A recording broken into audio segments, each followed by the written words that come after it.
Welcome to the first episode of the Big Ag Show.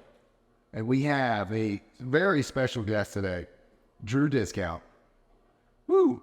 Thank you. You got it, I man. can't believe I'm your first. So the Big Ag Show is a podcast slash conversation that we have with anybody linked to agriculture. Right now, we're focused on the state of Florida. We're going to talk to all of the individuals about all the things related to agricultural in one way or another. Today, we got Drew Discount, and Drew has a few really interesting subjects that we're going to get into. One is Drew is, I don't want to just put it out there, but one of the main players in the arena building space. Is that right, for equine?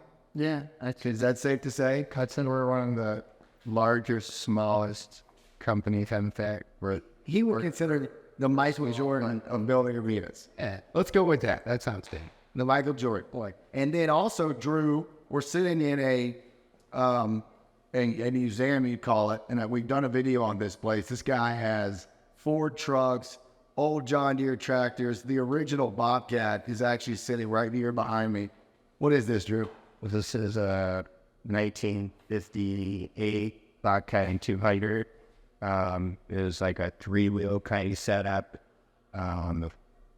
It kind of paved the way for the skid steer industry. This is actually the first 4x4, which was an M400, which I believe came out around 1960. But that was the first 4x4 skid steer, which, you know, that's why we're at 333G today. That's awesome.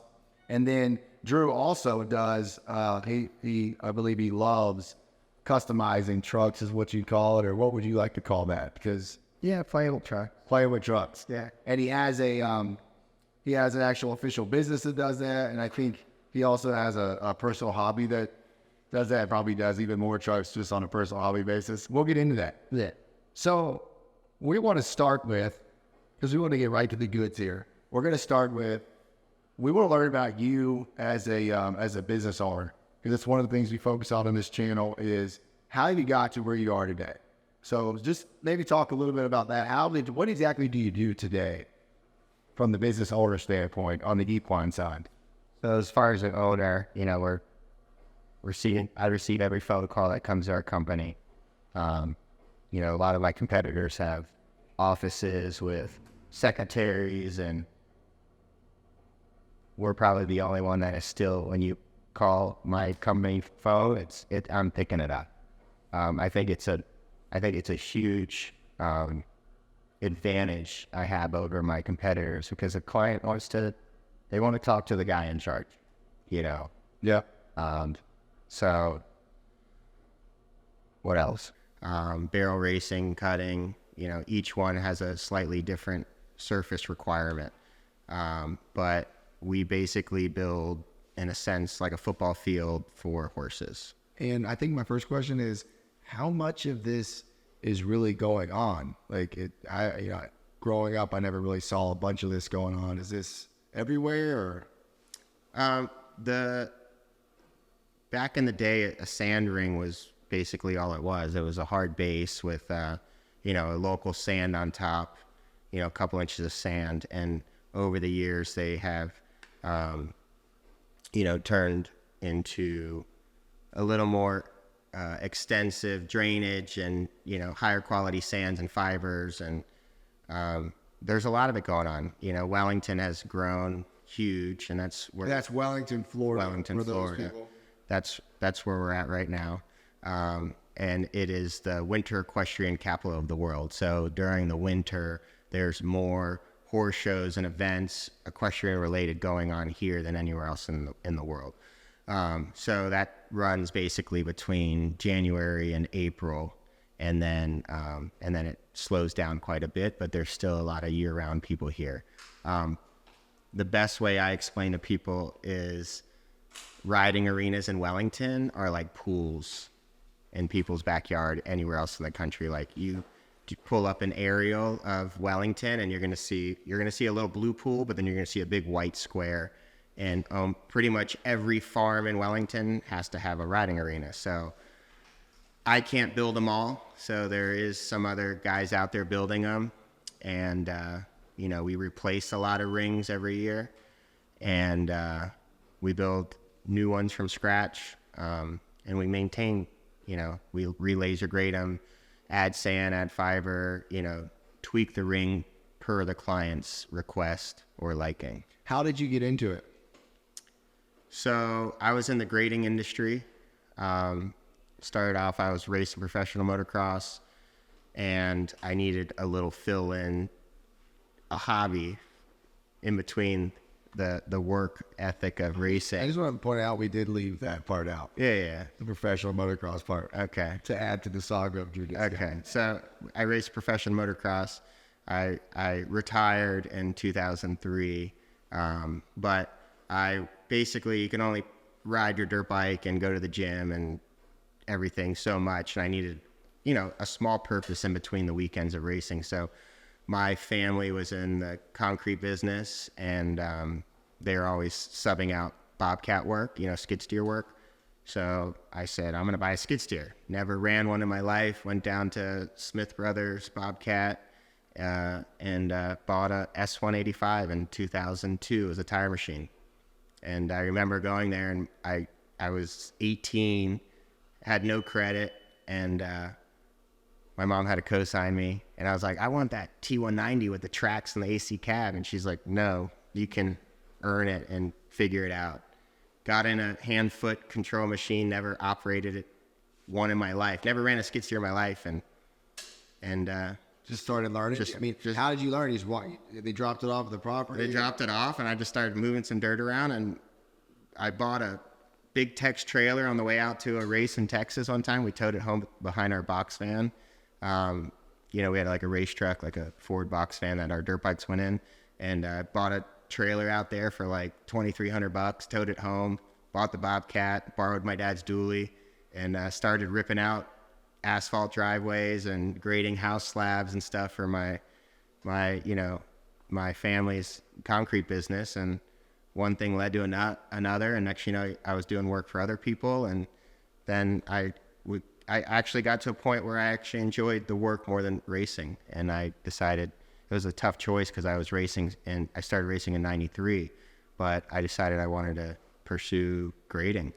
So you can flatten dirt out pretty good. Yeah. Now we cheat. We have lasers, but we're going to get to that because I want to understand the evolution of, from you at that time, it was really just, probably limited options to what we have now to get dirt flat well. Yeah. So to go back to how I got into what I do now, I was doing the grading and excavating. One thing led to another. We were doing a lot of work on Palm Beach Island, high-end homes. Who was? I was. How'd you get into that? How'd you get the contact? At the time, girlfriend's father was the builder out there. Well, that's a. We talk about a lot of business strategies. Like that's a good one right there. Yeah, you know what I mean. Find the right girl. Yeah, and at the time, we did we started doing work, and he didn't hire anybody if they weren't good, and he tried me out, and he liked my work, and it wasn't a freebie. It wasn't just because I was dating his daughter. And, his friends, his contacts started using me, and one thing led to the next. We were working for a big plumbing company out there doing drainage and exfiltration on all the sites. We were catching all the rainwater off the houses. And how old were you? 19. That's incredible. And so, then really quick, but did you go to college? No college. You just bought that dang skid steer. I never even thought about going to college. It was never pressured on me. My brother tried to go to college a little bit. I don't know. He's a contractor now, but I don't think he went to college. He tried a couple classes, but I never went. I just got in the skid steer, and one thing led to the next. I started getting busy. I remember I wanted to buy a mini excavator, and my parents were like, "Oh, just buy the attachment." I'm like, "I'm not buying the attachment. I'm gonna buy a mini excavator." So I bought a used Takeuchi. I don't even know what model it was. Had so much play in the bucket, but bought it and was keeping it busy. And after like 6 months, traded in, bought a new Kubota at the time. But on the Big Ag Show, we like mostly all brands. Well, we're gonna get to the evolution of the green and yellow. Yes, we are. But so I bought a Kubota and At the time, I was just going whoever would finance me. You know what I mean? And we went from one Bobcat to two Bobcats to one excavator to two excavators. I had some single axle dump trucks running at this time. I was selling mason sand. I was doing haul offs. How about employees? Employees, I had two. It was me and one guy. At that point, I was kind of on like the 2 to 3 trying guys out.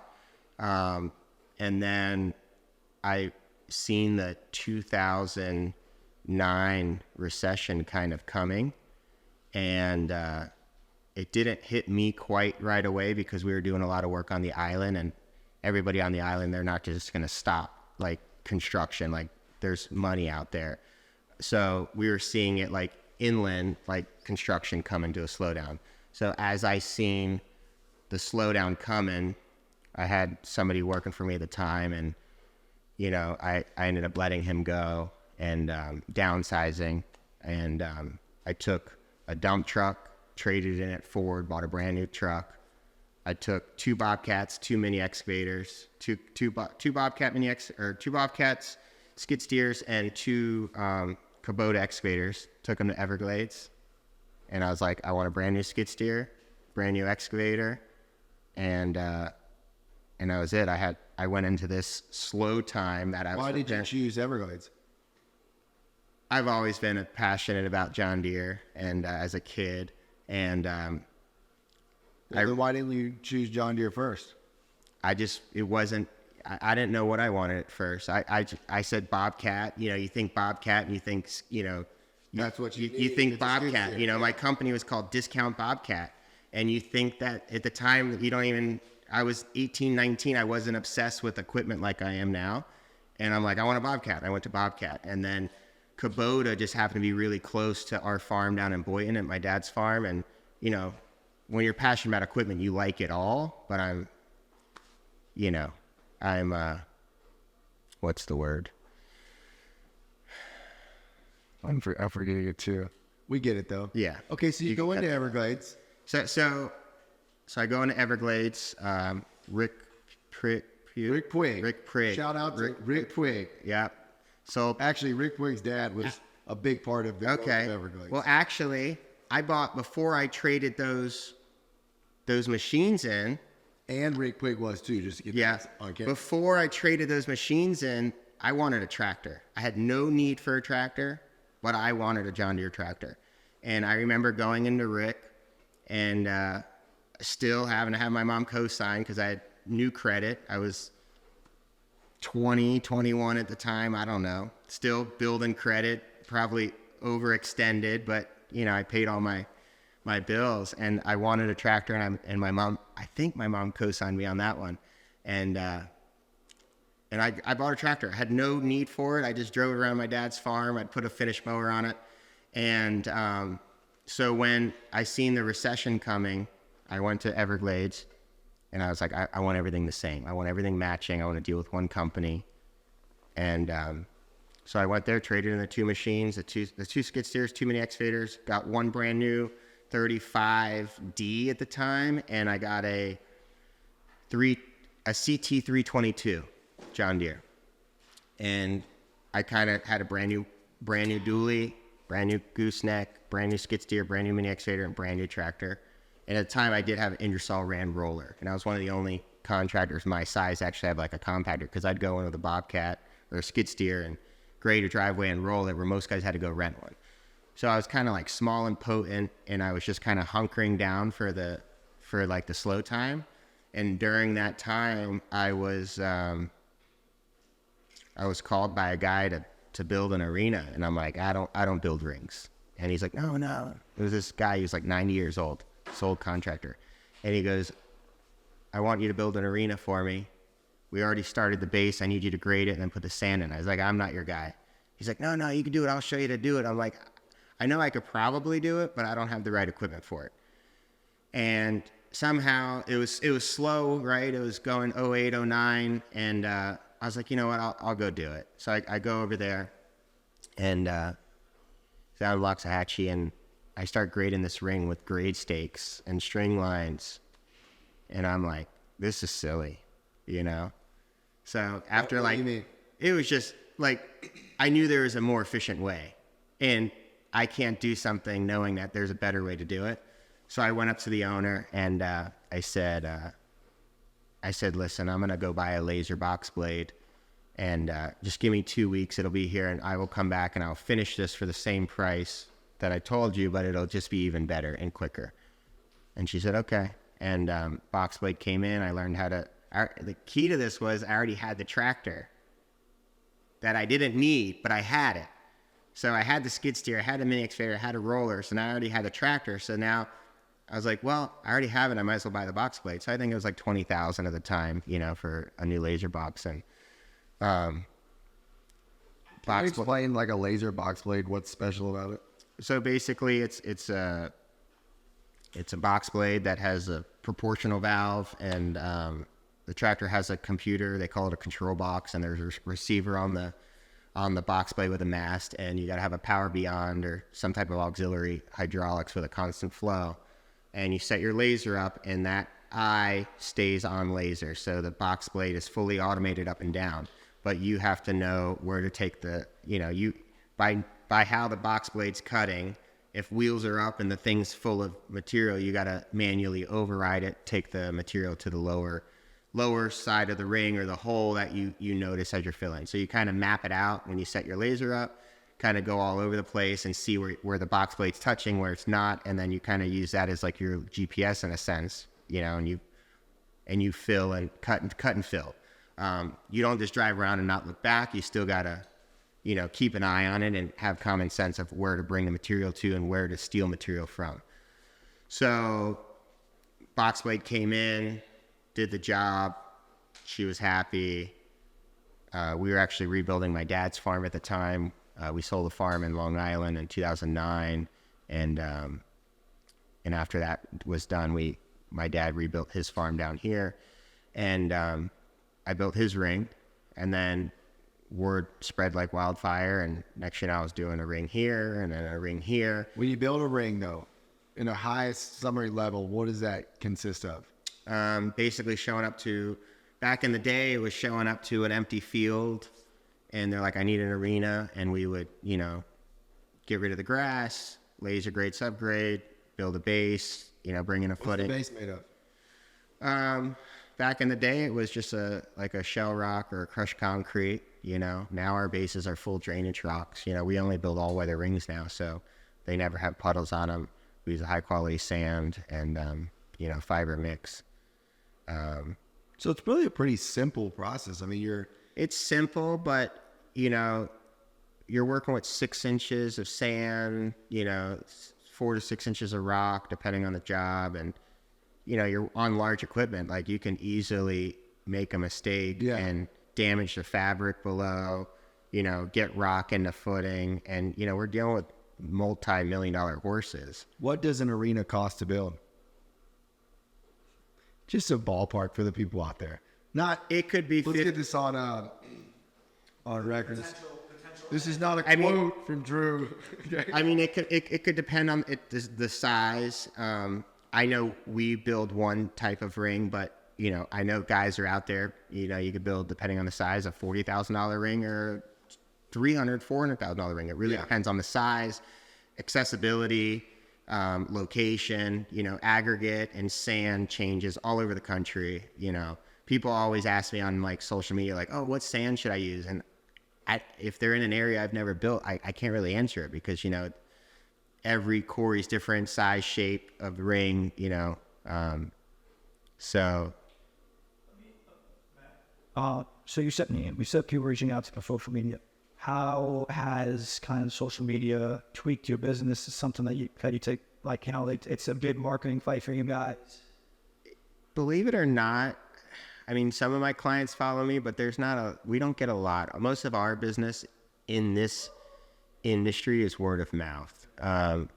You know, people are, like I said, there's millions and millions of dollars worth of horses riding on our rings, and people don't want to just base it off of a picture. I mean, there's so many guys out there faking it till they make it. You know what I mean? And I mean, there's guys out there with pictures of my equipment and my work on their website. So I think a lot of the equestrians are pretty keen on, knowing who's real and who's not. And we don't advertise. I feel like if you have to advertise, you need work, I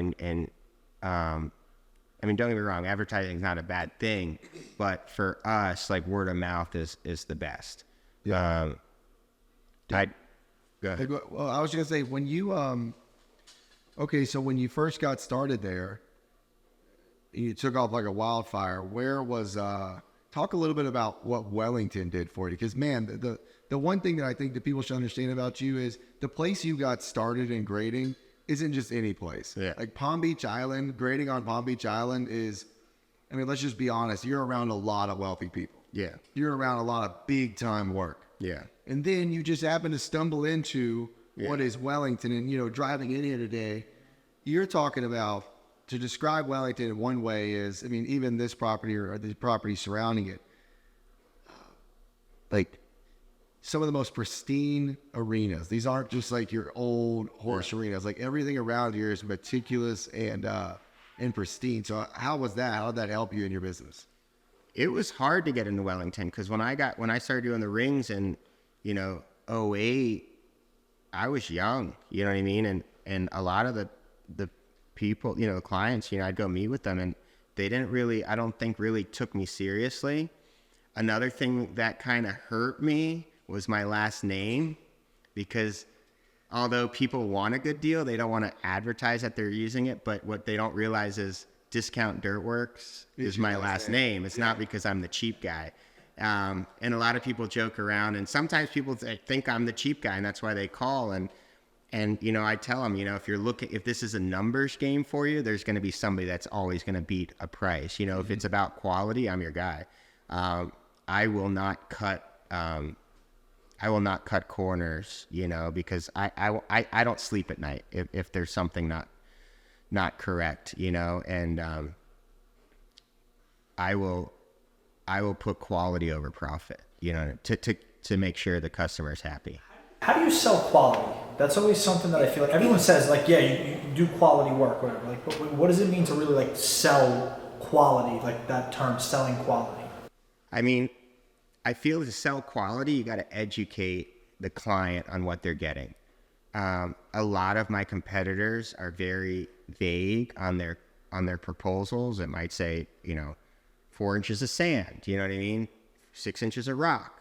Well, mine specify, clean washed rock, whatever percentage of silica, you know what I mean? Like, you can tell a client quality without giving your proprietary blends out, you know what I mean? Like, we're putting in this type of fiber, that type of fiber, we pre-blend all of our fiber off site, like we specify that. And then another thing is we show them we'll say, hey, do you know so-and-so, we did their ring. Oh, you did their ring? I didn't know I didn't know who did that, because we're kind of like on the down low.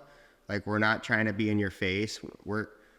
If people found us and got our phone number, it was because somebody told them, and that goes a long way. Anybody can start a business.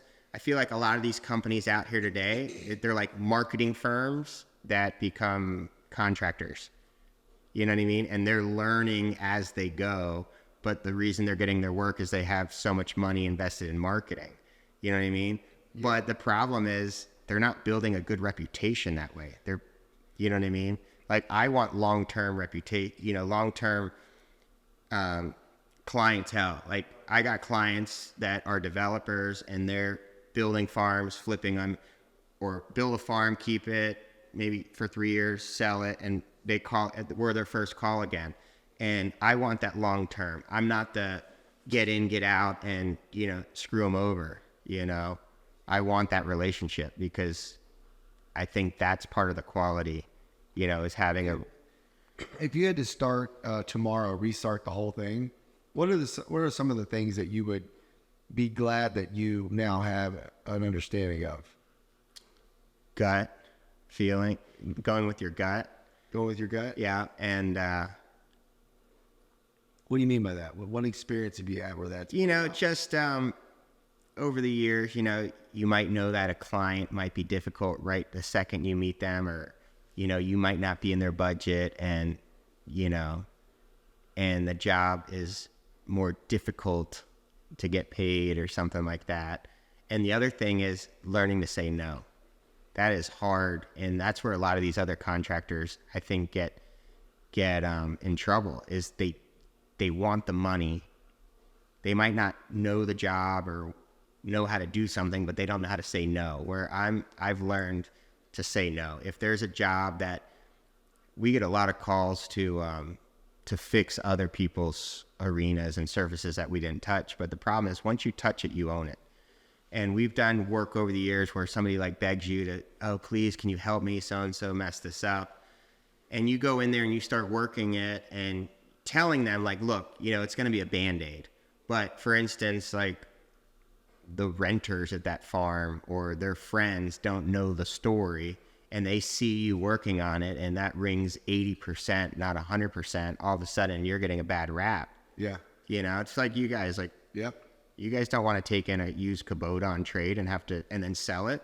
You want to send it to the auction. You don't want to deal with that because you're tied to it. You know, you're going to have a client that comes in there and bought it, even if it's a used John Deere. I mean, there's nothing wrong with John Deere, but you don't know what happened to that tractor. You don't know. I mean, unless I know you guys will take some of my equipment and throw it in a rental fleet or whatever, but you know the guy that has it. But if you can't stand behind how that ring was built or how that tractor was maintained, it's a liability, you know? So I think the biggest thing I've learned is saying no. But the flip side is taking those jobs helped me dissect and looked at what people did wrong. And that was my college education, was dissecting these rings and learning, because I was new, just like there's guys out there that are new. And I have nothing against them if they're doing it the right way and they have insurance and DOT numbers and, you know, workers' comp and proper liability and general, you know what I mean? I have no problem with competition but if they want to compete with me, they got to compete with me on all levels. And that is on the legal side of things, the professional side of things. What I don't like is fly-by-night guys that don't have the proper insurance, you know, that are trying to get their education offline. My education was in the field, helping people out, losing money, you know, and I think any new business that you start, you're going to lose money. And if you're not prepared to lose money, then you're not going to succeed, you know? I don't know if I want to leave arenas yet for anybody listening. Tony, you got any other things we want to touch on arenas? The just kind of going back to the whole business thing, the only thing I would ask is those guys right now, because I think social media is really, I don't want polarizing, and it's like you can make 10 grand a month. Yeah. What do you tell the guy that has zero experience? They look on social media, they want to make money, and they just start trying to do like sales through Instagram or cold calling. Like, what do you tell them to kind of do first, and then like what would you say to that? You know, there's a lot of guys that try to do the monkey see, monkey do. And it works for some people to fake it till you make it, like I said before. But I think, you know, be an apprentice or, you know, work for somebody, you know, get paid and work for somebody. You know, I think that for somebody trying to, you know, start up something is what you're asking, I guess. Just be ready to back up your word, because if you're starting a business and you're lying right off the bat, you know, it's not going to go well. Like, that reputation is so hard to get back. You know, I tell, you know, you mentioned, you know, trucks, you know, I have a truck shop called Farm Boy Custom, and you know, things happen, right? Like, you know, parts fail, you know, customers sometimes unhappy, expectations might not be exceeded, you know. But the biggest thing is when you see smoke, put the smoke out before it's a fire. Because when it's a fire, that's your reputation burning. And you're not getting that back, you know, and it takes a long time, but it's still lingering over you. So, like, we don't sleep at night. And it goes back to, if a customer's not happy, we're going to make it right, even if we're going into our own pocket, you know, because, like I said, it's cheaper to pay out of your pocket than to have any bad words about your company, you know, out there. Yep. you know, and I think you guys see that too, like, you know, Absolutely. on the dealership sides, you know, but, you know, when there's smoke, put it out before there's fire. And I tell the guys at the truck shop that, you know, I don't care. Give them their money back, offer them a refund. You know, the $1,000 is cheaper than our reputation loss. And, you know, and you hope that the client is like, you know what, he did the right thing. That shop is legit, and you hope that they come back. Right. You know, I mean, yeah. Just to the camera. 6, 7, 8, 9. How many figures do you do about in revenue that you recount? To give you the kind of like you're at that level. Like, you know, So how many? I want to cut it like that. So 6 figures is like 100 to 900, right? So 7 figures would be what? You know, 1 to 2 to 3 to 4. Yeah. I'll just say 7. You know, we have 4 employees, if that helps, but we're small, but we're potent. We're one of the only arena builders that strictly only touches arenas. And I would say that very confident that we probably are the only arena builder that we don't get sidetracked. I am willing to sit my guys at the shop and clean and detail and service equipment, you know, for a week or two and pay their payroll out of pocket because, you know, we always look ahead, you know, and we always save for, you know, rainy days. And I would much rather be able to, when a client calls in the middle of season, when usually that's our slower time, and I might have, you know, 4 guys at our shop cleaning, servicing, doing maintenance, whatever on equipment, and somebody calls and needs something, we're Johnny on the spot. You want us now? We'll be there first thing tomorrow morning. And if we're out doing site work or irrigation or trying to play contractor, I can't jump like that. So we're almost like on call in a sense, but we're just footing.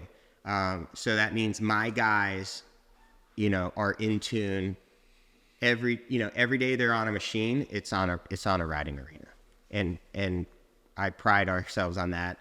But it takes it takes an investment, you know what I mean? Because you got to be willing to turn down work. Yeah, we could grade out a milling driveway. Do we do it? No. If we're on a job already and we're building a ring and they ask us to do a couple things, we're going to do it. But we're not going to just go load up and go build driveways and do site work or swale work or sod or fence or irrigation. We are literally footing, you know, equestrian footing every day, you know, and I feel like that's what separates us, you know, from the rest. Tell us about the trucks. How'd you get into a truck shop? Well, I got in my first truck when I was 16 was a 2001 F-350 single rear wheel. And then, you know, I lifted it once, twice, 3, 4, 10 times. It had 10 sets of wheels on it. So I've kind of always been into like the custom trucks. Really quick, on the lifting part, Yeah. what is it that makes a dude want to lift the truck up? I don't know. It's just, I think that is the truth. The answer was, I don't know. think anyone really knows why. a lot of guys are like, you know, the jealous guys say, "Oh, you're trying to compensate for something," and I'm like, if the first thing you think about is my genitalia by looking at my truck, you might want to reconsider your sexuality. You know what I mean? But there's so many dudes that are like, "Oh, you're trying to overcompensate for something." You're like, if that's what you're thinking about right now when you see this badass truck, I got a flag for you. You know? The plan really doesn't work out. I mean, if there's guys out there that are truly doing that, Yeah.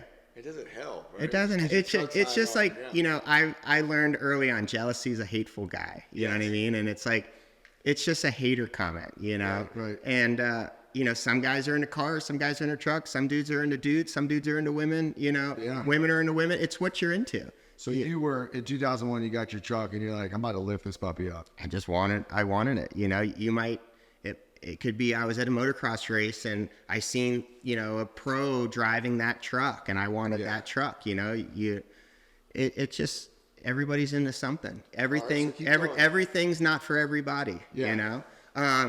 So the truck shop came about, I found myself constantly just buying more equipment, whether it needed to be replaced or not. Like, I'm passionate about equipment. And, like, it got to the point I'm like, all right, this is getting out of hand. Like, I need to diversify some. I was with a brother-in-law down in Miami who's a very well established commercial real estate guy, and we were just talking, and he kind of inspired me. And I left. It was like New Year's, new resolution, you know. And I was like, I'm gonna buy some commercial real estate. So I called a business partner of mine who we have some land with, and I said, hey, I'm buying a shop. I want to buy a shop to rent it out, like a building, and we'll just rent it out, and you in or you out. And he's like, I'm in. And I literally found a building like January or December 31st on like online. And first thing I did when I got back to Palm Beach from the little vacation in Miami is we went and looked at this building. I put an offer in that week. They accepted. And how much was it? It was, it wasn't, they were asking 800. We got it for 600. Okay. And What year was this? 2018. And it's a 4,000 square foot building, CBS, built in 2008. And I said, all right. So I actually sold a semi that I had. It was like kind of a dream truck. It was a 2017 Peterbilt with a brand new trailer. And it was like a lowboy truck. And I had a 524K loader. And all three of those, the trailer, the truck, and the loader, was just a sheer one. It was like a garage ornament. So I was like, this is sitting here depreciating, and I need something that's going to appreciate. And I said, the trucks and the trailers and the loaders, they make them every day. So I actually sold that, came up with my half cash, liquid, and bought my share of it. My business partner bought the other half. And we were going to lease the building back to the guy that was buying it. It was a tool rental place. And we were just like, we're just kind of a little nest egg long-term, my kids will have his kids, my kid, whatever. They could split a building one day, and just have some rental income. And we got word that they were selling out. After they found out the building was under contract, the guy decided just to retire. He had some health issues. So we're like, man, what are we going to do with this building now? Like, we got this building. And I said, well, I've always been into trucks. So one thing led to another.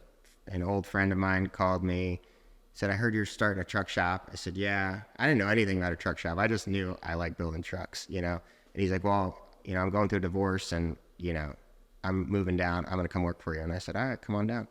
So he came down, and he kind of knew a lot of the startups part of it. I knew a lot of just what I bring to the table is the customer service side.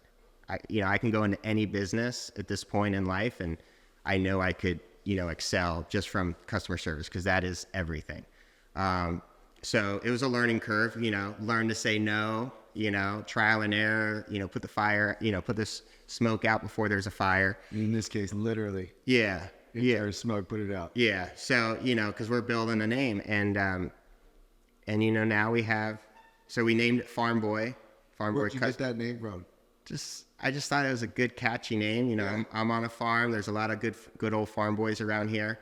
And it was just a catchy name, It is a catchy name. And, we're out west, we're right outside Wellington and Royal Palm, Loxahatchee, Belglade, we're not out east. So I don't feel like we're like a motorsports or, you know what I mean? Like, it's a cool little, very small business, but again, we strive on the quality, and, there's always going to be somebody cheaper, but we're brick and mortar. We own the building. We're not going anywhere.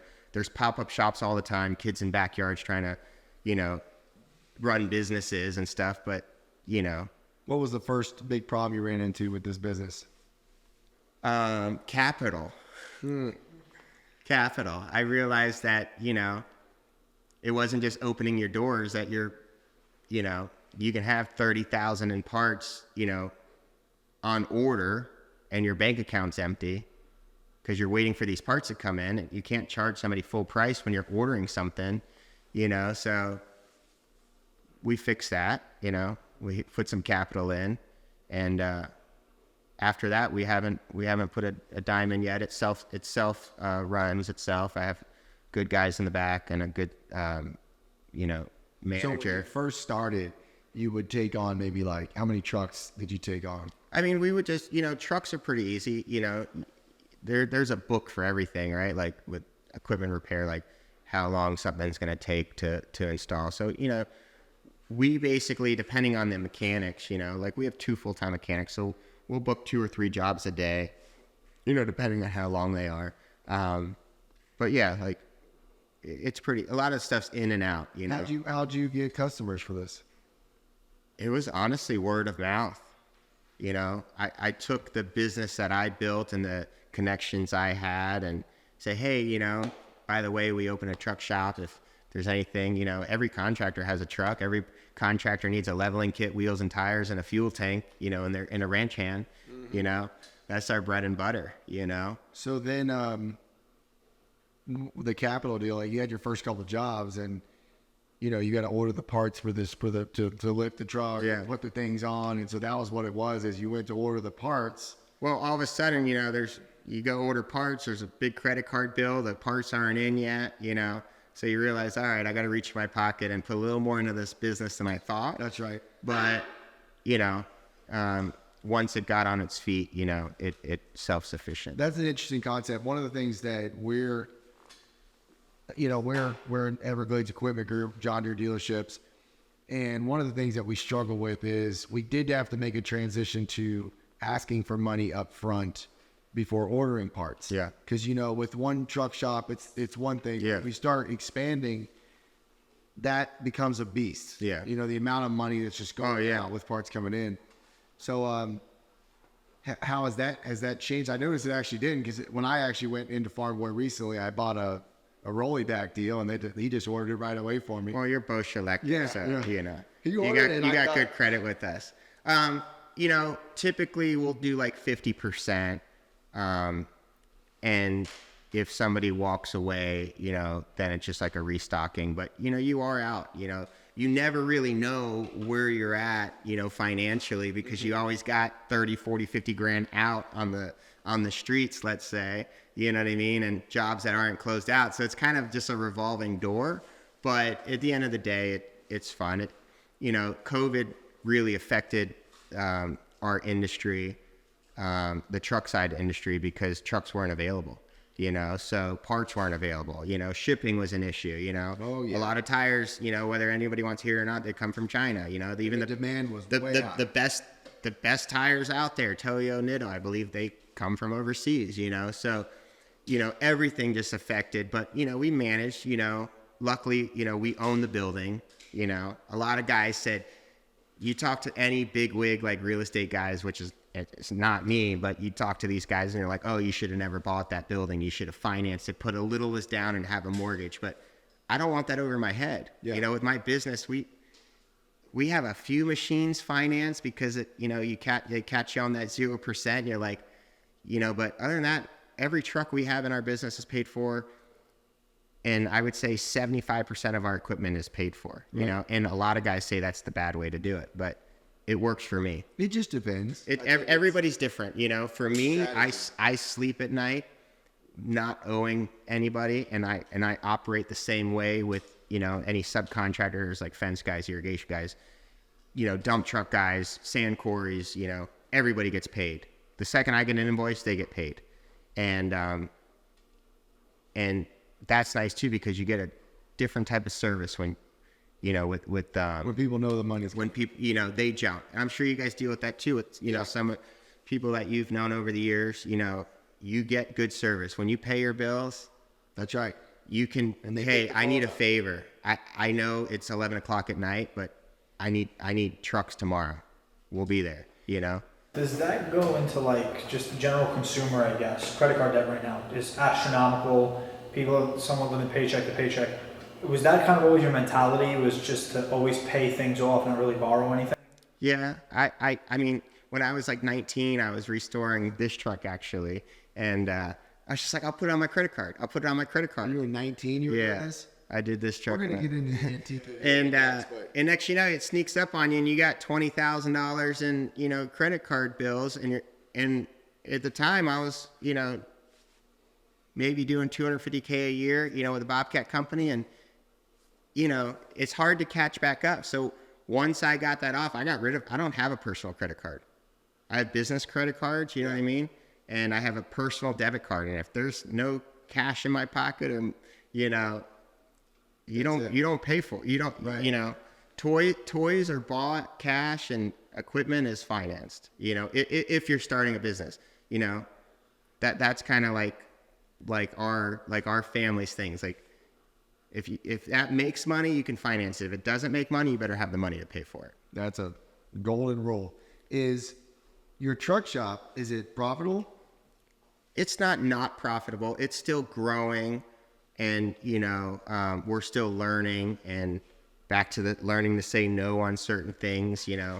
We're to the point now, if we're not confident in doing something or standing behind a product, we really don't take it on. Like, for instance, everybody wants train horns. You know what I mean?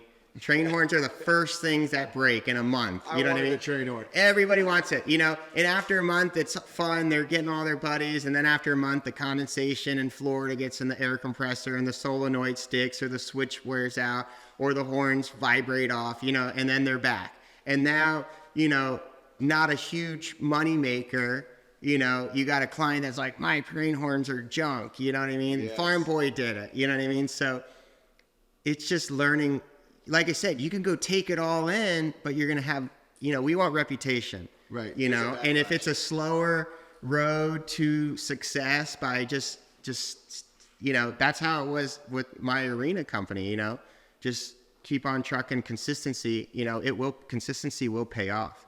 And, there's not many truck shops around that own their building, and have no debt, and they're there. We're going to be there, long term. Yeah. You know what I mean? Want to grow that? I've thought of it.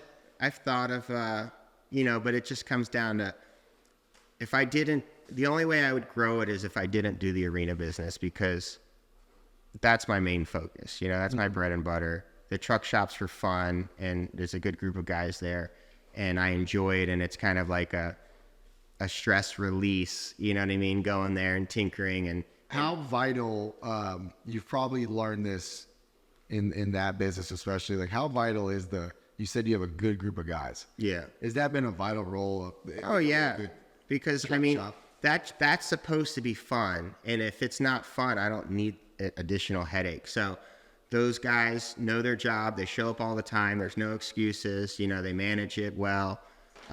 They look after it as if it's their own.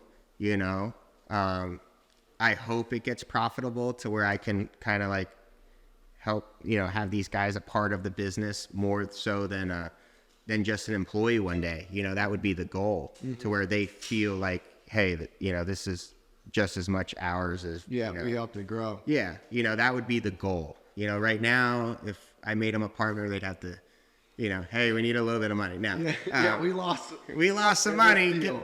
Call up the paycheck this week, but it's moving forward. A lot of older shops are kind of closing doors and moving north, and real estate's crazy. In South Florida, as you guys, in all of Florida. I mean, I'm sure you guys know. So it's hard. If you rented the last 20 years and you never bought something, shame on you, because you should have bought something 20 years ago. Because now, it's a hard swallow to buy a piece of property right now, especially commercial. And the thing is, on the real estate side, like, I think the houses are always going to go up and then come down a little bit and then go back up and then come back down a little bit. I just think commercial real estate, because there's not a lot of it, it's just always on the, it might plateau, but it's never going to go like this, in my opinion, Right. in this area. There's too many people, too many businesses, so. Well, what about the antiquing? Because one thing about Drew that I've learned about you is you got the arenas. It's super interesting. This truck stop's pretty interesting. But my gosh, like, you really love antiquing is what I like to call it. Yeah. For the record, I've been to the Florida Flywheeler show. Is that what it was? Yeah, 2022. Yeah, I went with Drew in 2022, and I could just see it was like a kid in a candy shop. I mean, he really take to this stuff. And we're sitting in this museum right here. So I just want to kind of give you some time to talk about what How did you get so? Is the word obsessed? Yeah, that's a good Like, word. how did you get so obsessed with this type of world? You know, I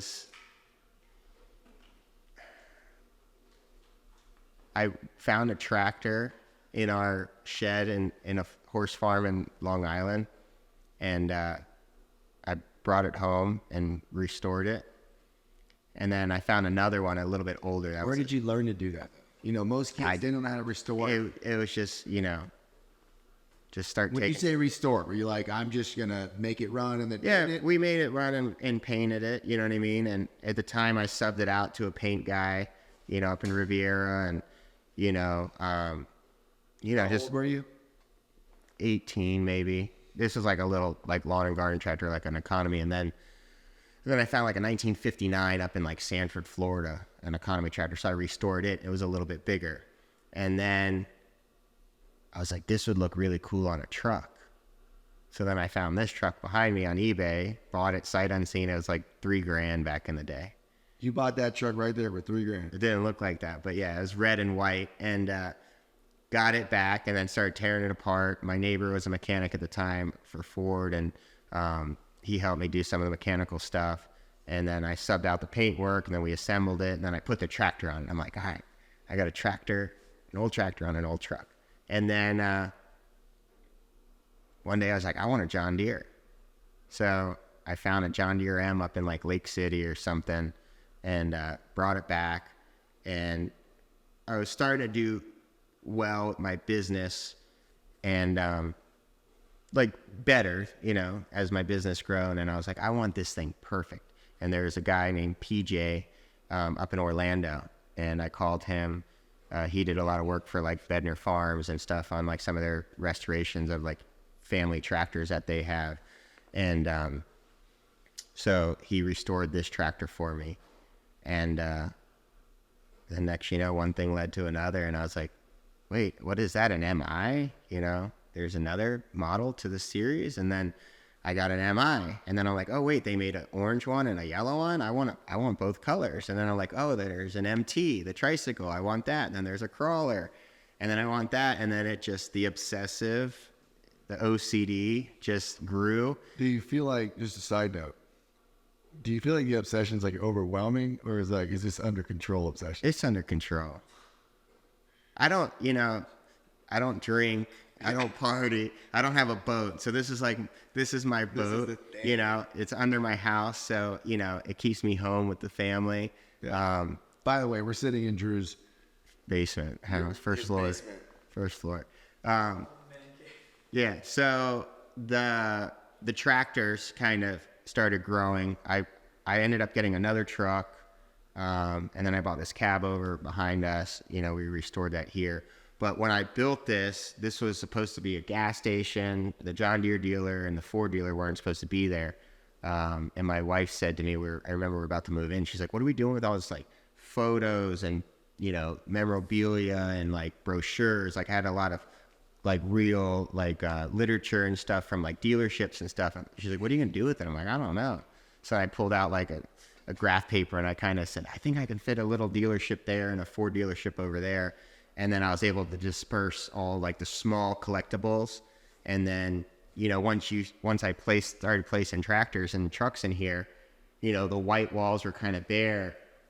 So, you start getting into the advertising pieces, like the advertising cabinets and display racks. That's what they call all this stuff. And then you want the new old stock to hang on it, because you want to walk in and like it's addicting. You want it to feel the part. You go to all these millionaires and billionaires car museums, and they'll have like a gas station, but there's no detail. It's just like, okay, that's cool, somebody made a gas station, but there's like 2 gas pumps, but there's no detail. Right. It doesn't feel like you're really there. I want to walk in and feel like there's fake vines growing up. You know what I mean? Like I want it to feel real. And so then that's where the collecting then goes from tractors to trucks to memorabilia to oil cans to belts to anything 1930s to 1960s, automotive, tractor. But everything in here has to have a place. Like I can't just buy it because it's it's old, I got to buy it and have a spot for it, because I'm not just putting it on a shelf for display. Everything looks like you walk into a workshop. And it makes sense for you and kind of your evolution of what you've been collecting here. Can I ask you, Go ahead. where do you where do you find this stuff? Craigslist, eBay, antique shows, swap meets. You know, I spend a lot of time in Pennsylvania. Well, That sounds gross. yeah, no, not like what you did in the football locker, but you know, it's guys that like might collect signs go to just a sign and they're selling. Guys are trading.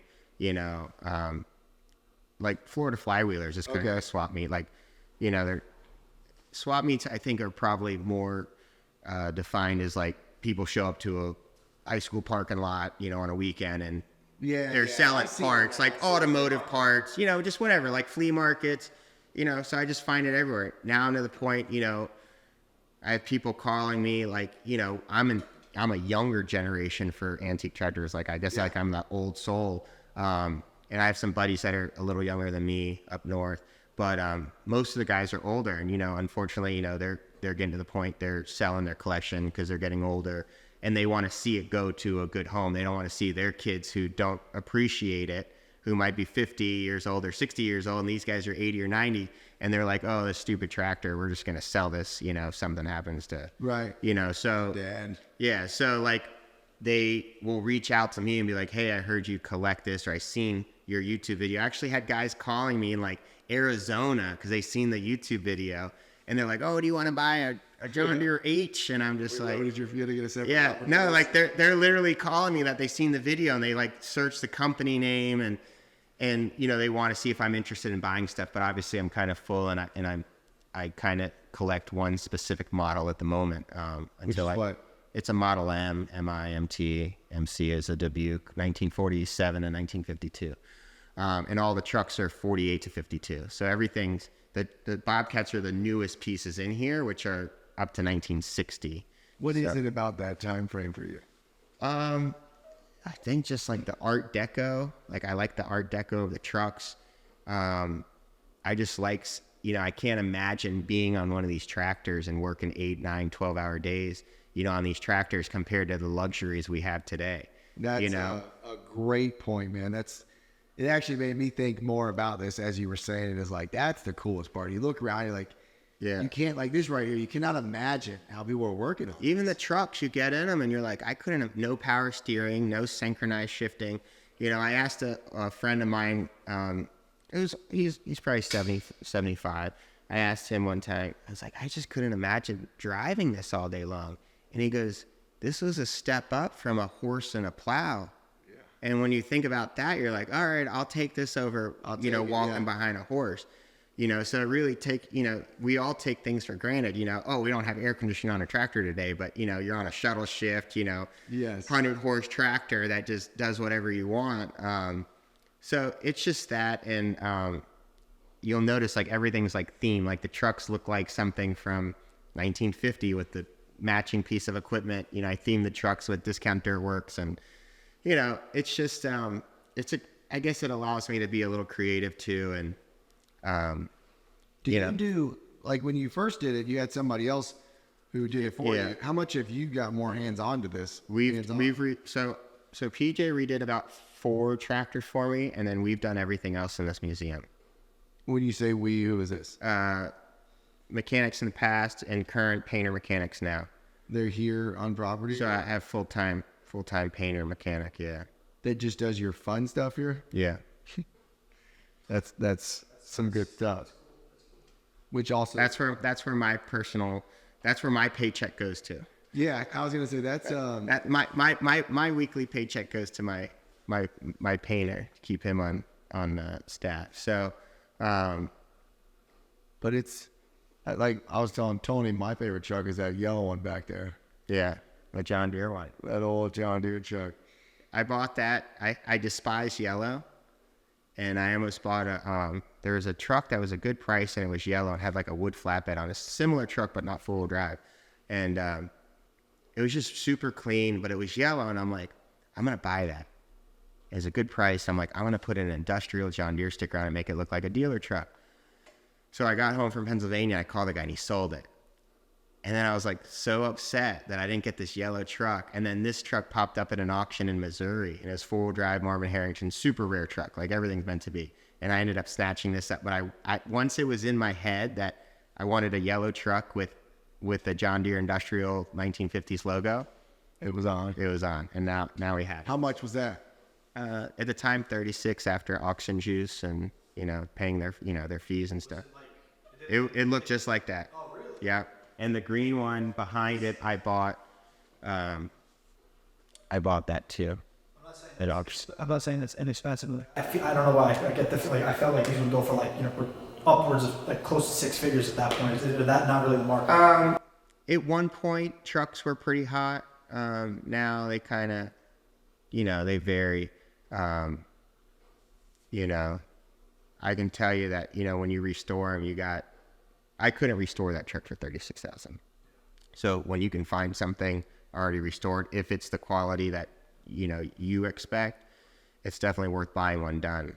Like that cab over, I probably have 40 into it, without labor, so, but yeah, it just grows, I get, I got a truck that's like themed like a ranch truck, and I breed miniature belted Galloway cattle, and that truck's themed like a farm truck. So inside is everything farm related, to old electric fencers, to livestock spray, to feed bags. Yeah. Anything farm related is in that. Anything John Deere dealer related, industrial is in that truck. The truck behind us has an old, transit water cooler. Inside there's sand, sieves. There's just, I theme everything. It's just kind of cool. It's a whole world. There was something, you deal with Everglades Equipment Group, the John Deere dealership. Yeah. And you were mentioning earlier, I think a good thing for business people or business-minded people to understand is maybe your recent story you had where sometimes a tractor goes down. Why do you deal with a particular dealership? Just if I show loyalty, they're going to show loyalty, and Everglades, for instance, we had a tractor that just, has some issues, you're going to have that, and most guys would go in there and blow a top and be all upset. But I mean, we've had 50 tractors in the past 10 years, if not more. And, something's bound to happen, right? Nothing's perfect. Parts fail. We're only as good as our supplier. You know what I mean? Not every part on that tractor is built by John Deere. You know what I mean? But back to where I said, when you see smoke, put out the smoke before the fire. It was in there. It was a relatively new tractor that they were having issues with, and they were going back and forth to the engineers and stuff. And they're like, "Look, it's gonna be a minute till this thing's ready. What do you want to do? Do you want us to replace it? Do you want your money back?" And Everglades, they bought the tractor back, until another one comes in that I want.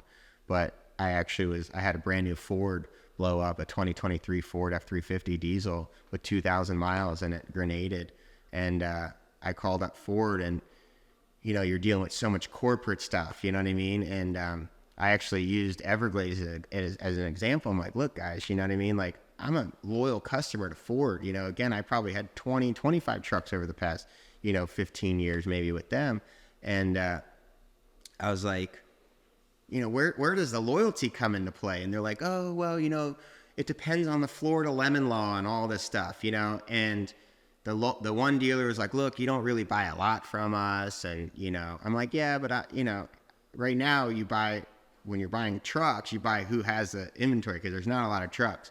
But the guy, he kind of helped me out a little bit, but I basically filed a claim with Ford, as a buyback. And I was, like I said, I was telling them how, like, my local John Deere dealer just bought a machine back, because you guys are doing the right thing before you guys even talked to the higher ups, but you knew that was the right thing to do because of the loyalty that I had with you and the amount of equipment that, I helped sell. And, those tractors going down the road shining on a brand new Kenworth going down the road, they sell themselves. You know what I mean? Yes. Like, that's rolling advertisement every time I leave our shop. But it was nice to be with a to know that that relationship and that loyalty paid off, that they're willing to do that, and it helps when you, like, I don't overreact. There's a lot of guys that go in there hollering and screaming, and that doesn't get you anywhere. You know what I mean? Absolutely. Like There's a real truth to that. Like patience, being nice. Like, I'm not going to dog out that tractor. Like, I'm not going to dog out Ford. Like, people are like, oh, buy a Dodge. Look, stuff happens. And I know that because in my business, like, I want to be the best, but my guys can mess up sometimes. They don't mean it in purpose. You know what I mean? You're only as good as, the guy could have had a bad night that was assembling that tractor, know? Growing up around dealerships, that is one perspective I think I got at a young age, and now seeing even more being in the dealer world, is you want to be a good employee, right? But there is something to be said about being a good customer. Yeah. Because what you don't see is on the back end, we're always as dealers going to try to do the best we can. Yeah. But you best believe the way you interact with the dealership has an effect over your long-term relationship with the dealership. And you're going to get put to the front of that line of whatever it is if you're a good customer. And not just a good, like, buying customer, but someone that's fun to deal with or easy to deal with. Yeah. I walk in there, and it's like a second family. Like, everybody in there. The girls behind the counter, the guys behind the counter, salesmen that I've never even bought from. Hey, Drew, how you doing? Yeah. Like, you walk into some dealerships, if you didn't buy from that salesman, they look at you like you're a ghost, like, see right through you. They don't care. Not my guy. The guys at Everglades, like, you walk through the back, and I kind of have like a pass when I go in there. I walk through the parts room, go see what you guys have in stock in the back, and I'll just bring stuff up. Okay, I want this. That's what we do there. I need my own shopping cart there. I'll go in the back, and Chad and them guys know, like, he's just shopping, and I'll be like, hey, how much is that tractor? All right, I want it or I don't want it. You know what I mean? And I haven't met most of the dealerships, but whenever I go film, I just kind of walk back there like, hey, how you doing? Yeah, I'm the YouTube guy. it's not a way. Yeah, I got an Everglades hat. But, and look, I know, like, with our truck shop, like, we don't let normal customer, liability wise, but like I said, I feel like I'm more than just a customer there. And I think that's one of the biggest reasons why I buy John Deere, and I think we both complement each other well. Like I remember where I was the only arena builder around here that was strictly John Deere. These guys are running Kubotas. They might have a Ford, a New Holland, a Cat, and I watched some of my competitors over the years slowly evolve to all John Deere. And I think that, I had a little bit of a part in that. And, I've dealt with a lot of salesmen over the years and stuff, but they've always said, when your truck is going down the road and that equipment is shining, that is rolling advertisement for John Deere. And back to what I was saying earlier, when we enjoy the downtime, like, we're not scared to pay guys to sit around and clean stuff because we're reinvesting in our equipment to make it last. And when we do trade in something, we get top dollar for it. Like, your Everglades is, auction guys, the equipment brokers. Oh, it's Drew's machine. Automatically, like, they know, like, we're going to get top dollar on trade in. And for me, that's where the maintenance is key. Like, we don't lose a lot of money on the resale when we roll out of tractors around 500 to 800 hours and just kind of keep them fresh. Same thing with skid steers. Mm-hmm. But we found that sweet spot where, the economy, which you'll probably bring that up later, and the politics and stuff, like the inflation and just, labor, at factories and parts and everything that's gone up over the years, that we've kind of found a sweet spot where we can roll out of equipment with, the right amount of hours and not really lose much from what we originally paid, because the new stuff kind of was rising so fast there for a little bit. I feel like it's kind of plateauing out a little bit, but, for a little bit there, we were playing the game right, getting out of stuff, getting into stuff, and we weren't really losing much. We were upgrading that price difference, but we weren't losing off of what we were really paying. And part of it was just keeping everything clean and maintained and, service. So, amen. Tony would like us, if y'all don't know who Tony is, he's the YouTube director for this channel. Stud, absolute stud. And Tony wants to do some hot button questions for us.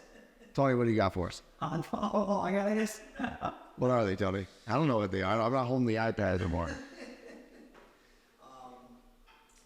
If any at all, Tony. No.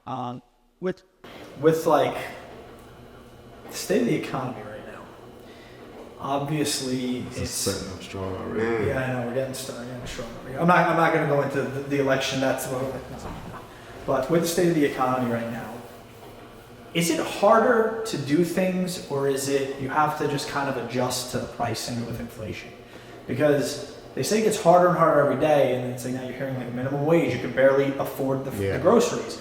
But is it just that time, that period in history now where the general person we need to step up the average daily tasks in order to really make it in the world?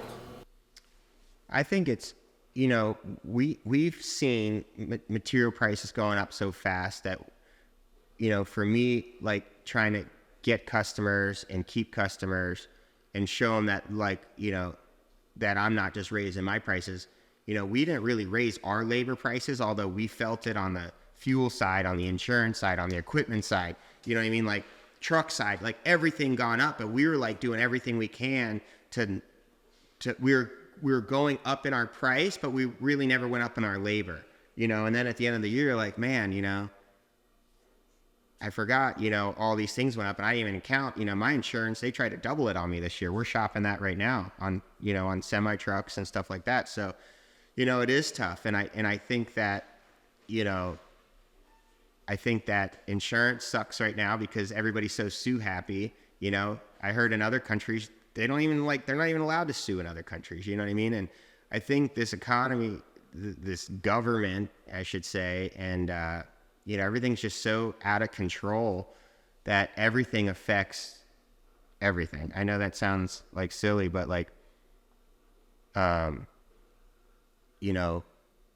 if we didn't allow people to sue for stupid things, we wouldn't have car insurance that's through the roof. And if my insurance goes up, like my industry kind of caters to more of the 1%, but what about plumbers and big plumbing companies and, farmers and stuff like that got to get produce to the market, if their insurance is going to go up, they're just going to tax the end consumer.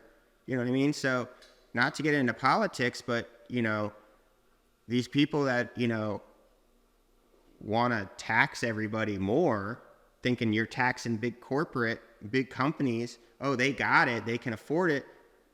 They're just going to hit it on the backside. And the consumer who thinks that these big companies should pay more taxes are the ones that are going to eat it. Right. You know what I mean? In a smaller way to look at it is like, let's tax more. So now I'm paying a bit more taxes only for my plumbing bill to have gone up. Yeah. Only for my landscaping supplies to your have gone groceries, up. Groceries to have gone everything. up. Like, so rather than all these people thinking like, poor me, I need a free handout, let's charge those people more. And they think that they're voting for the right person because that person thinks if they vote for this person that they're going to get something for free. Nothing's for free. You know what I mean? The only person benefiting is that politician. You know what I mean? And, I seen something a long time ago. They're like, voting for your president is not like picking the person you want to marry. It's picking the person that is going to help you and your family and your business financially for the next 4 years. You don't have to like what the guy says. You don't have to like his tweets. You don't have to, you're not going to like everything. You're not marrying this guy. But I see so many people that make political decisions based on, I don't like his personality. Or I think he's arrogant. You're like, okay, well, I don't care about that. Like this country is going to go into World War III because people didn't like a tweet, and there's things that certain people say that I don't like, you know what I mean? I don't agree with everything, every president. There is no perfect president, you know what I mean? You're never going to find it, you know what I mean? It's like some of these people that, that are looking for the perfect horse. You're like, yeah, it's in between the unicorn and the Pegasus. It's right there. You're never going to find it, So the problem is everybody's so easily swayed that they're going to get something for free, but the big corporate's not going to suffer ever. And even in your case, though, like you're a small business owner, or at least, you have a few things going on, but on your arena side, when the taxes go up, when the inflation hits, like you just kind of stated, you chose to not raise your prices. One question I think people would have would be is if that was to go down and say the price of goods and all your materials go down, would your price ever drop for what you're charging? Absolutely. You know, we run the numbers on every job, even though we base our job on a square footage number, basically, you know, because it pretty much averages like with new material prices, and then we kind of reevaluate. We'll still run the numbers on it and see where we're at, and then just try to look for that margin that we want. But if everything all of a sudden dropped, which you and I both know, unfortunately, the sand companies aren't gonna be like, oh, by the way, you know, sand's $20 a ton, not 40, you know, and, you know, concrete went down, so rock went down, you know what I mean? Whatever. Unfortunately, that end doesn't happen. I mean, just like I said, my insurance doubled. It went, you know, they're trying to hit me for $88,000 for 4 trucks right now, you know, and literally doubled. And I'm not going to pay that. I'll sell a couple of those trucks before I pay that, because they're just semi trucks that are, you know, Yeah. they don't have to go out every day. And if that's how it's going to be, you know, and I think that's kind of like the start of the decline of an economy. You know what I mean? Exactly. All of a sudden you have guys with, all of a sudden you have guys that don't have to do this. Like, you know what I mean? This goes back to like taxing big corporate. Like, it's going to get to a point where they're like, you know what? You want to put all this on me? I don't have, you know what? I'm going to sell. Right. I'll cash out now. And thousands of employees lose their jobs because they're getting pressure for more taxes and more this and more that. And you're trying to punish the people that are employing. You know what I mean? Why punish the people? You know, give guys that are, the more employees you have, give them a tax break, because they're feeding families and providing careers for people, you know. But, you know, we're not gonna change anybody's minds in this little podcast. But Yeah. It's actually the big ag show. we're not gonna change a lot of politicians' mind in the big action. That's right. Yeah. And then we've spent the better part of 30 years demonizing what I would now consider probably the most crucial jobs on the planet. You have now grown, like you said before, to 9 figures, 8 figures, or whatever it is.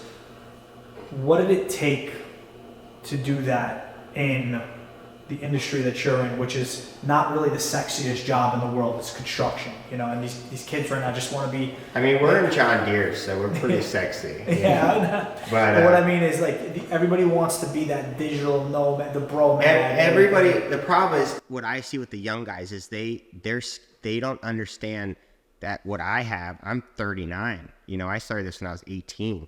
It was not an overnight success story. You know, and everybody's so on that instant. I want to make $1 million overnight.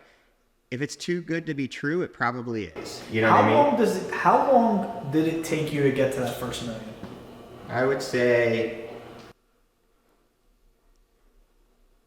I'd say 5 years. You know. And were you doing the same thing for 5 years, or were you like bouncing around trying to start this business? No, I went from hourly rate to bidding jobs. Well, no, when I say is, so like so hourly rate to bidding jobs, but you were only doing one thing, or you were trying to be like I'm free at pools. No, I was consistent with equipment and grading, and then I transitioned slowly into the equestrian, and then I stayed in the equestrian. But it was the same, pretty much. Yeah. The same thing. Yeah, but we do volume. You know what I mean? Like, we built, you know, I mean, for four employees, you know, plus myself, you know, we did 27 rings, you know, in 2022. We did about 22 rings in 2023.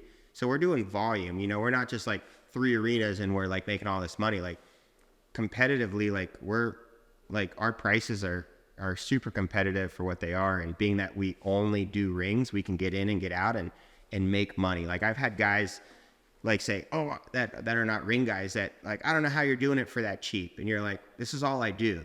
We're set up for this. I'm going to get in and out and we're going to build this, you know? So, but I mean, as far as like this new generation, if that's what you're kind of getting at, like, it's consistency. It's wake up and do the same thing and just consistent and you know, just focus on like quality. You know what I mean? Like, if you do good work, it's gonna sell. Like, you know what I mean? crap work sells. I see it all the time. So if you do good work, you know what I mean? Like, you're going to do good. You're going to do good. You know, nobody can deny something that's good, you know? You know, the last thing, I think that Bo touched this on the last one that we want to kind of start, just asking about it. This whole right to repair thing, it seems to me, I'm an outsider. I'm from New York. I'm still very, very new to agriculture. But on the right to repair side, there seems to be this, I guess, difference of views on it, where it's like, what does it actually mean, and who is it really benefiting? Because obviously, companies like John Deere, they want to protect the interior components of their equipment, but should the regular everyday man really even be touching this? So I'm just curious, like, from your experience, you clearly buy a lot of equipment. Do you think it's beneficial to the consumer if they have full autonomy to work on their equipment? I think for companies like, you know, like the big sugar guys and these big farmers, I think there should be like, okay, you have 50 tractors, you earn that, you know what I mean? But I think if you're under a certain amount of tractors, I think it doesn't make sense, because I think to buy that technology, to be able to do it, you know, in-house, I think it would take you know what I mean? Like a well-established company. And I'm not saying that, like, because somebody's not big, they should be punished, but I'm saying that just go to your local dealer, support your local dealer, you know what I mean? Pay the service to have it done. Well, even on that, I mean, on that note, what we see is it's at the certain tractor threshold, or maybe resource threshold, where it just doesn't make any sense. And I think that's the big gap in understanding of this whole argument, is that people might think that John Deere or Kubota or Case doesn't want the small guy to have access to their tractors. But the majority of the cases is really not that. It's just that they're like, look, the software is available. You can buy it. Like right now at John Deere, I think it costs somewhere around $3,000 to get the software. But once you have the software, it's like, okay, you need a mechanic to learn the software. Yeah. It's a big learning curve. Well, then it comes down to like, it goes back to, you can mess the stuff up too. Yeah, exactly. And then who's responsible for that? You know, it goes back to the arenas. If somebody touches a ring after I build it and it's messed up, I can't warranty that ring if somebody added a different type of sand to it, or didn't maintain it properly, or damaged the drainage layer. You know, so I think, you know, it makes sense. Like, and I get it. You know, there's farmers that are not as, you know, well off and big as some of these other guys, and they say they can't afford it. And don't get me wrong, those are sometimes the best mechanics out there. You know what I mean? Yeah. And I just think that if, you know, maybe they're willing to pay for the right schooling and pay for the technology, sure, you know. But I think you're kind of waving your right on that, you know, on something. If you start getting in there and fiddling with it, you know, I guess if your warranty's out, then that's one thing. But, you know, I guess that's probably more so what they're getting at, is when stuff's out of warranty. But, you know, leave a little meat on the bone for the dealers, I'd say, you know. It really, I mean, at the end of the day, I haven't seen it. We are a dealer. Yeah. And I know plenty of owners of dealers around the country. You don't hear that part. Yeah. It's not like the dealers are sitting around saying, you know, we're worried about losing our service business because too many people are going to have our software. I can promise you that's not the case. I don't feel that's the case here, because the only argument I hear that makes the most sense to me is the ones from the manufacturers, who are kind of like what you said, number one, but also there is danger in altering tractors. And as the tractors get smarter, you know, you don't want to have just any Joe Schmo with the ability to totally transform what it can do. Yeah. Well, I feel like you're not dealing with these anymore. No, there's no electronics on these. Yeah. But to bring up what you just said about, like, we haven't seen it, the only time I believe I have seen it was that freaking Vice piece that they did on YouTube, which is like the most viewed right to repair video. And they picked like these two guys, but they weren't even farmers. They were, I think it was aftermarket, like mechanics or so, whatever it was. And that's been like the only pushback. So it's like everyone's pushing back on it, but what group of people are the ones that are actually pushing back on it? Is it the farmers, or is it just the mob of internet salutes that just loves to start controversy? I mean, I can tell you from our point of view is we're in the business. I don't know of a single repairman out there who is in this predicament. I don't know of a single repairman who wants the software, wants to work on his tractor, and can't, and there's a roadblock. Well, I mean, I feel like if we have a code show up on a loader and we tell you what that code is, you guys have no problem saying, oh, it's saying there's water in your fuel, change. And we go buy the filter, you know what I mean? Or, hey, you're seeing this or you're seeing this. And if it's something we're comfortable doing, we go buy the part if it's not under warranty. That's right. You know what I mean? So, I feel like you guys aren't, a stickler when it comes to that. It's just, you start releasing, and I don't know your guys' your software, but, you can start getting in there and messing with the emissions and messing with certain stuff, and to where you can have catastrophic failure. You know what I mean? Yeah. If you don't know what you're doing. But look, I get where some of these guys coming from. There are really good mechanics out there that are self-taught, that are, good old boy farmers that are probably the best mechanics you've ever seen, and I think if they want to buy the technology, Right. It's proprietary. Somebody spent the money on it. So, you want to buy that. Back in the day, you want a parts book, you go buy a parts book. Now you want that, you buy the technology and you do it yourself if that's what you want to do. But Sure, we'll get more of this with more of our guests. I'll get all into the right. I mean, my shit's all under warranty, so I don't fucking care. But keep buying new stuff. Keep it under warranty. Yeah. That's what I tell you. All right, well, we're going to wrap this one up. Drew Discount, this has been awesome, man. We're going to come back when we have our first 100,000 followers. Subscribers. Followers, whatever. That was good. Yeah, we'll come back, but thank you, Drew. Yeah, no problem. All right.